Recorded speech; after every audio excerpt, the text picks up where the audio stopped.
Okay mga Lods, banat by content na naman tayo for today's video. Alam mo banat by, huwag ka kasi munang tumrush talk. Hindi pa tapos yung decision making, tumatrash talk ka na agad eh. Tinawag mong Christy Permin yung ICC judge, ayun. Ayun, lagapak. Pero papakinggan ka muna namin. Like always, let's go. Sabi ng mga kakampwet at ng mga terorista makakaliwa, Oops, red tag yun ha. Bawal yun actually ha.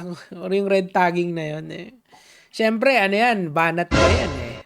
umiiyak daw kaming mga DDS dahil hindi napagbigyan ng interim release ni Pangulong Duterte. May binabasa ka ba boy? Parang hindi natural eh. Tama kayo dyan. Umiiyak kami. Alam mo kung bakit? Bakit? Ito ang the best president. Ito ang presidente na inalay ang kanyang buhay para maging mapayapa ang ating buhay. Oh, yun naman pala eh. Biruin mo, inalay niya pala yung buhay niya eh. Bakit buhay pa? Hindi ba dapat pag inalay mo yung buhay mo, deads ka na? Mali ka!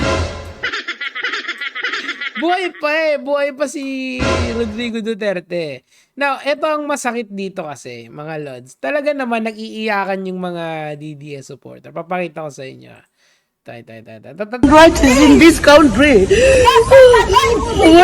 My president is old.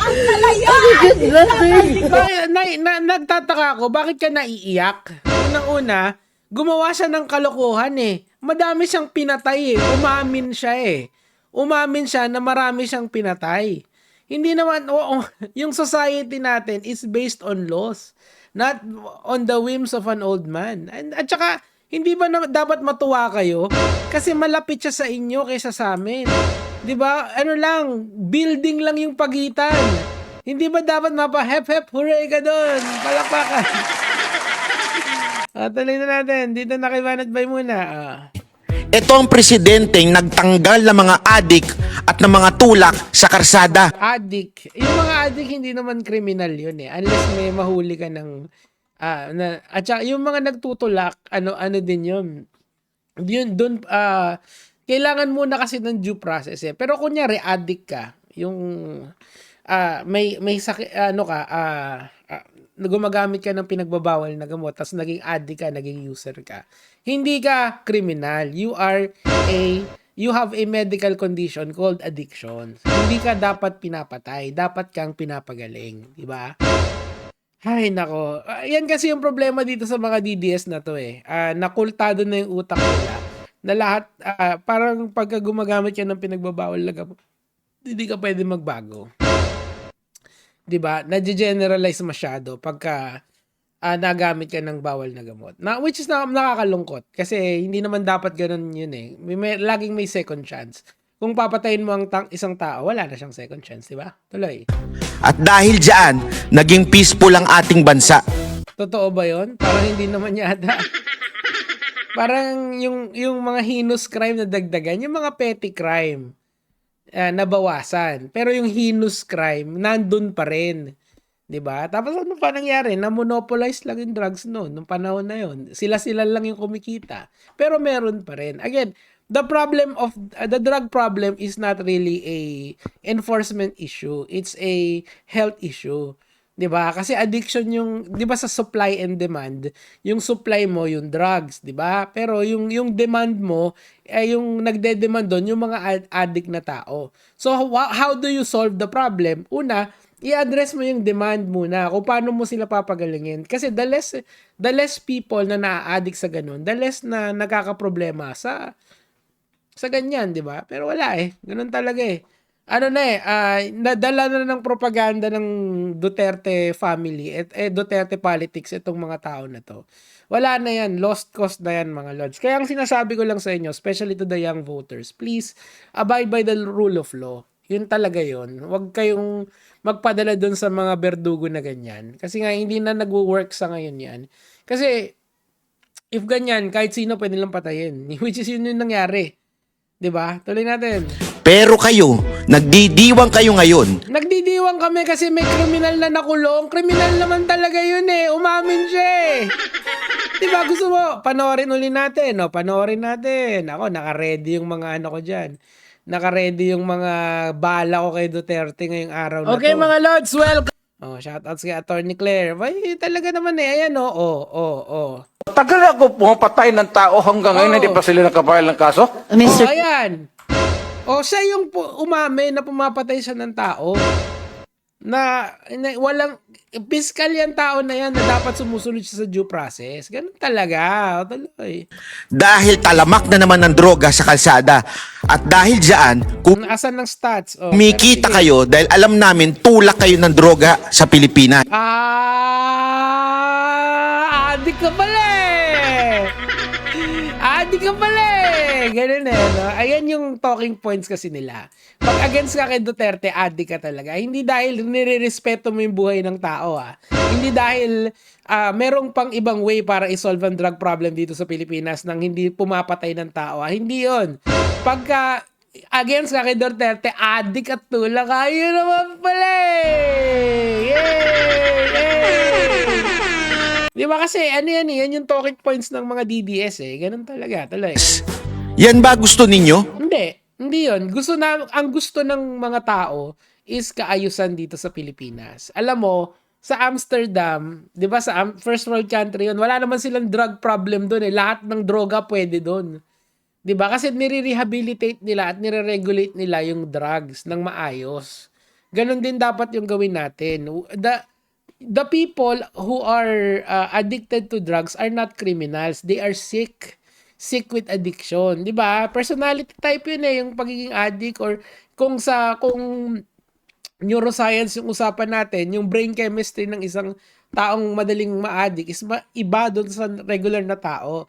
So, you need intervention sa kanila. Kasi hindi natin kasi inaaral yung siyensya na hindi naman sa hindi available itong mga karunungan na to. Pero masyado tayong baroque yung ating approach na pagka gumagamit, addict, patayin. Ganon. Di ba? Ang tanga, kailan ba tayo tatalino? My God, di ba? Kasi, like, I don't believe that using marijuana is entirely bad. Okay? Kasi wala ka naman nakitang nagchuchongke na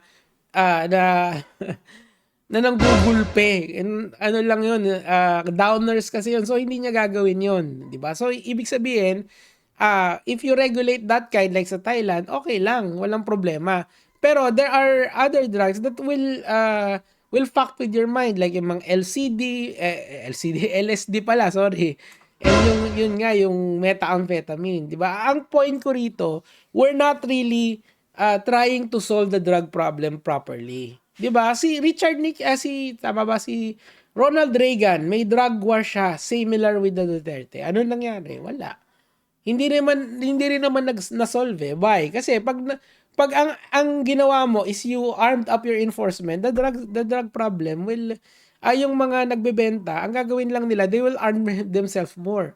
Magkakaroon lang ng arms race between the two. 'Di ba? Ganun yun And hindi mo siya masusustain kasi dito 6 years lang ang presidente, pag naiba di babalik na naman sa dati. So there's no long-term solution. Again, the problem here is identifying who the targets are ng pinagbabawal ng gamot. And these are the addicts. We have to realize that the addicts are not criminals. They are sick, okay? It's a health issue itong drug addiction na to.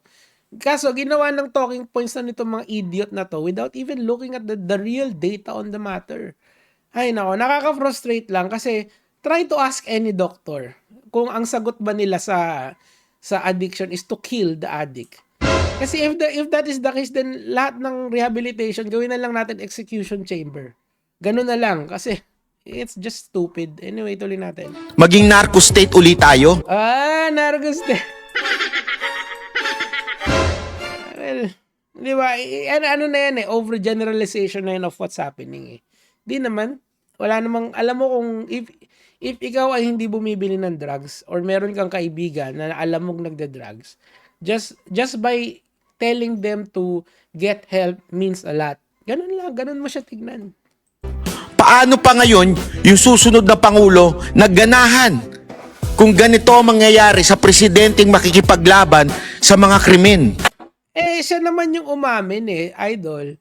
Siya naman yung umamin na pumapatay siya. Ayan, Ng tao hanggang ngayon hindi pa sila nakapile ng kaso. Mr. Chair, another addition. Ayan, 'di ba? Siya yung umamin. Siya yung umamin na pumapatay siya ng tao. Siya yung umamin na marami siyang pinatay. Siya yung umamin na proud siya. Siya yung umamin na sinabi niya na inimplicate niya si Bato de la Rosa na hindi na rin nakita. The problem here is not really just about Duterte. It's about a person who breaks the law. 'Di ba? Galit kayo dun sa law bender pero dito sa law breaker hindi. Why? Why does he get an exception and everyone else doesn't? Yung ginawa niya is wrong. It's fundamentally wrong kasi nga we are in agreement sa constitution natin that there is a due process na kailangan gawin. So if you break due process, ano mangyayari? Makukulong ka. Ang problema, alam naman natin na si Duterte ay malakas dito sa Pilipinas and he will never see the light of day pag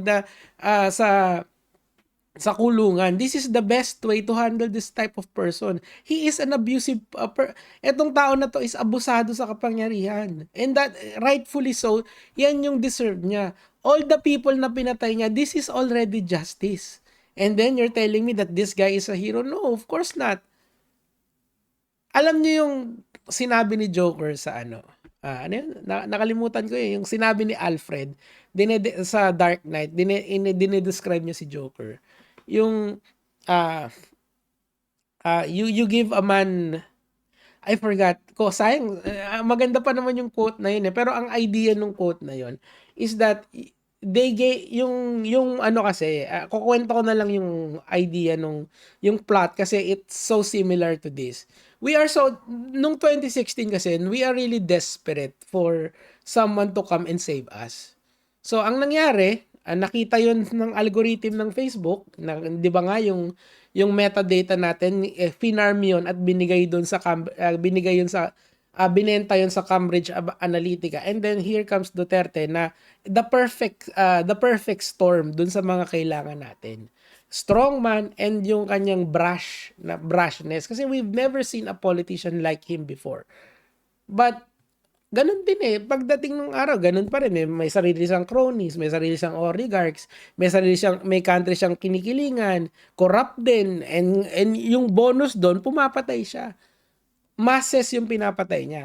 Ang point doon, we gave someone, doon sa Dark Knight, yung idea sa Dark Knight, we gave someone power beyond power. And when this power was used against its citizen, yung iba, like Banat Bay, they cheered.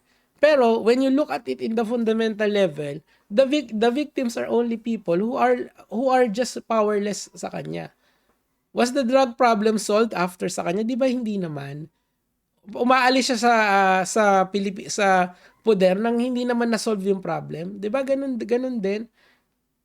So, ang point dito mga lords, please, pagdating ng 2028, look at the merits of who's voting. Huwag yung puro yung pautot na ganyan. Kasi we don't want another Duterte. We don't want another person like him ruining this country.